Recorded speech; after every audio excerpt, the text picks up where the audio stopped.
Hello students, मैं Alok Kumar Jain, Shri Ram group of college Muzaffarnagar से। आज आपका टॉपिक है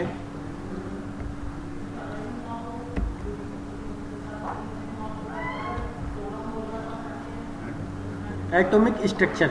एटॉमिक स्ट्रक्चर में अपने पिछले वीडियो में हमने पढ़ा था de Broglie concept of dual nature of matter. आज हम इसमें पढ़ेंगे experimental verification of dual character of electron, verification of bourse postulates from de Broglie equation और कुछ कंसेप्चुअल क्वेश्चंस हम इसमें आज पढ़ेंगे। तो सबसे पहले आज हम लेते हैं experimental verification of dual character of electron. जैसा हमने पिछले वीडियो में बताया था कि डी ब्रोगली कंसेप्ट ये था कि सभी मटेरियल पार्टिकल दो तरह की प्रॉपर्टी शो करते हैं, वेव की तरह और पार्टिकल की तरह। डी ब्रोगली का ये कंसेप्ट मैक्रोस्कोपिक पार्टिकल्स के लिए कोई मायने नहीं रखता, इसका कोई सिग्निफिकेंस नहीं है क्योंकि उनका मास ज़्यादा होता है और उनके साथ जो वेव एसोसिएट होती है कि उसकी वेवलेंथ इतनी कम होती है कि आप उसे किसी भी तरह रिकॉर्ड नहीं कर सकते, वो नेग्लिजिबल होती है। इसलिए मैक्रोस्कोपिक पार्टिकल्स के लिए डी ब्रोगली कंसेप्ट का कोई सिग्निफिकेंस नहीं है। लेकिन जो हमारे माइक्रोस्कोपिक पार्टिकल्स हैं जैसे इलेक्ट्रॉन्स, प्रोटॉन्स, इनके लिए डी ब्रोगली कंसेप्ट का अपना सिग्निफिकेंस है। आज हम पढ़ेंगे कि इलेक्ट्रॉन के ड्यूल कैरेक्टर को आप किस प्रकार वेरीफाई करेंगे। इसके लिए सबसे पहले डेविसन और जर्मन ने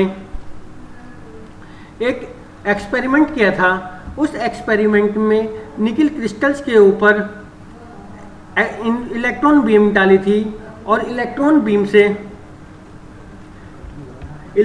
बीम को निकल क्रिस्टल पर डालने पर जो इलेक्ट्रॉन्स रिफ्लेक्ट हुए थे उन्हें फोटोग्राफिक प्लेट पर रिसीव किया गया।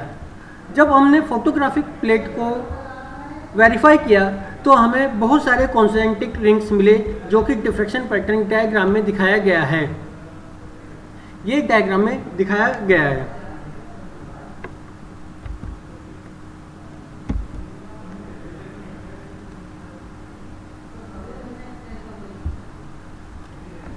इस डायग्राम में आप देख सकते हैं कि बहुत सारे कॉन्सेंट्रिक रिंग्स हमें मिल रहे हैं। इस तरह का जो डिफ्रैक्शन पैटर्न है ये हमें इलेक्ट्रॉन बीम से मिला। सेम टाइप का जो डिफ्रैक्शन पैटर्न है हमें एक्सरेज से मिलता है। क्योंकि हमारी एक्सरेज खुद इलेक्ट्रोमैग्नेटिक वेव्स हैं, इससे ये मालूम चलता है कि जो आपके जो इलेक्ट्रॉन्स हैं वे भी इलेक्ट्रोमैग्नेटिक वेव की तरह काम कर रही हैं। तो इस एक्सपेरिमेंट से इलेक्ट्रॉन की वेव नेचर वेरीफाई होती है। इसी एक्सपेरिमेंट को ठीक एक साल बाद सन 1928 में जीपी थॉमसन ने अप्लाई किया था।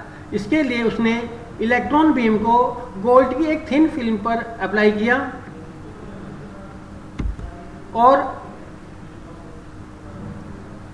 सेम टाइप का डिफ्रैक्शन पैटर्न हमें फिर दोबारा से मिला।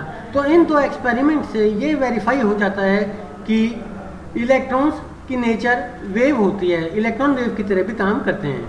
अब हम देखेंगे इलेक्ट्रॉन्स की particle nature, verification of particle nature.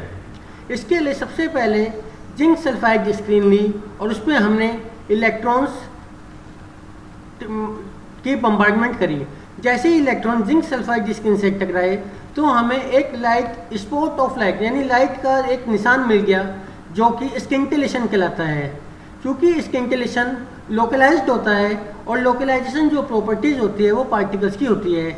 जिस तरह आप पानी से भिगी हुई गेंद को दीवार पे यदि मारते हैं तो दीवार पे एक निशान बन जाता है, तो वो निशान लोकलाइज्ड होता है। इसी तरह जब इलेक्ट्रॉन जिंक सल्फाइड स्क्रीन से टकराया तो जिंक सल्फाइड स्क्रीन पर एक स्पॉट प्रोड्यूस हो गया।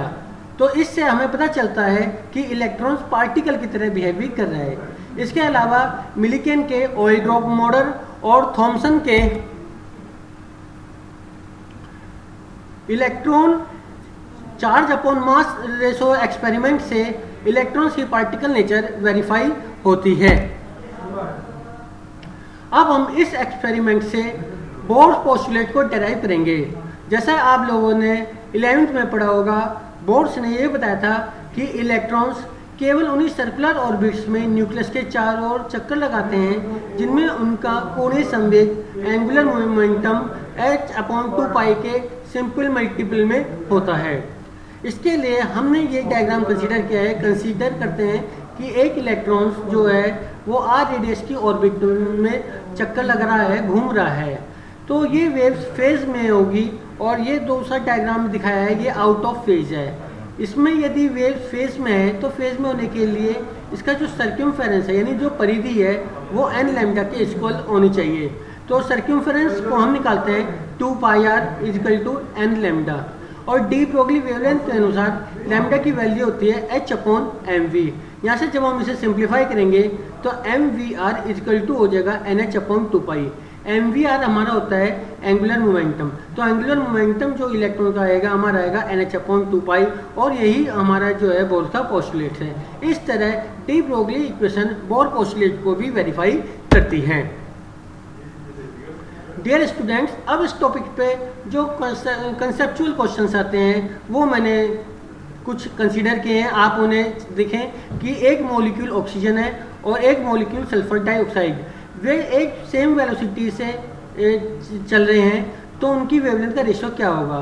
तो स्टूडेंट्स, हम जानते हैं लैम्डा h/m से आप देख सकते हैं lambda inversely proportional to m, यानी जिसका मास ज़्यादा होगा उसके लिए वैल्यू कम होगी।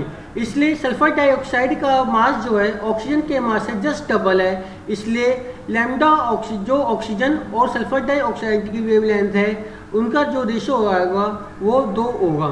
इसी तरह नेक्स्ट क्वेश्चन हमारा, what will happen to the wavelength associated with the particle if its velocity is doubled, कि यदि किसी पार्टिकल की वेलोसिटी हम डबल कर देते हैं तो उसकी वेवलेंथ पे क्या इफेक्ट पड़ेगा। हम देख रहे हैं कि जो वेवलेंथ है वो वेलोसिटी के इनवर्सली प्रोपोर्शनल है, क्योंकि हमारा फार्मूला है लैम्डा h/mv। तो यदि हम वेलोसिटी डबल कर रहे हैं तो ऑब्वियसली वेवलेंथ क्या हो जाएगी, जस्ट हाफ हो जाएगी। इस तरह के क्वेश्चंस को आप बहुत ही सिंपल तरीके से और बहुत ही कम समय में सॉल्व कर सकते हैं। तो हमारे डियर स्टूडेंट्स, ये टॉपिक हमारा यहीं ख़त्म हो गया है। तो नेक्स्ट टॉपिक को हम अगले वीडियो में शेयर करेंगे। Thank you.